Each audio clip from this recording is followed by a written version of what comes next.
So today I'm going to be showing you how to cinch a wire on a phase 1 patient. Typically they wouldn't have these posterior brackets. We normally only go from C to C or canine to canine. So I'm first going to take my 17 TMA wire, so this one actually will hold a bend without having to burn it or cinch it. So we are going to show you how to bend it with just a bending plier today. So first off, I don't need this much, so I'm going to trim the wire to my desired length here. It still might be a little long, but I'll measure it once we're done.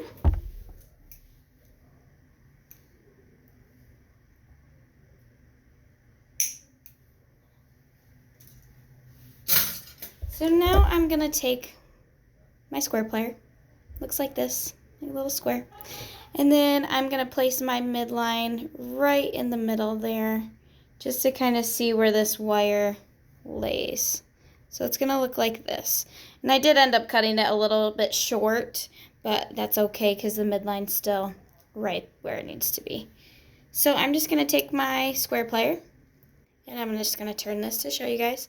I'm going to take it, and I'm just going to kind of put it a little bit distal of that 3. And then I'm just going to turn it like this. And then what you have to do is you just have to bend the wire.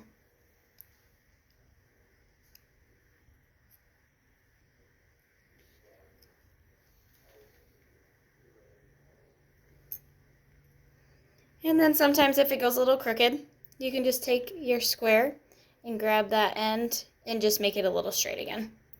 Because sometimes that happens. And then it looks like that. I'm going to do a little bit more to make it straight.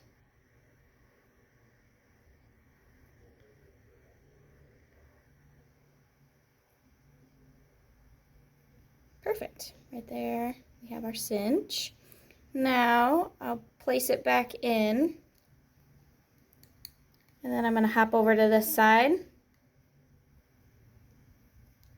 And I'm going to take my square and grab distal of that 3 again.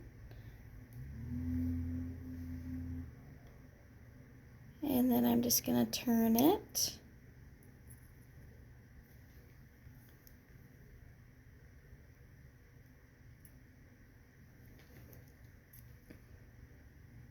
Right there. And then I'm just going to bend it right in. And that one was actually pretty straight, so we don't need to fix that guy.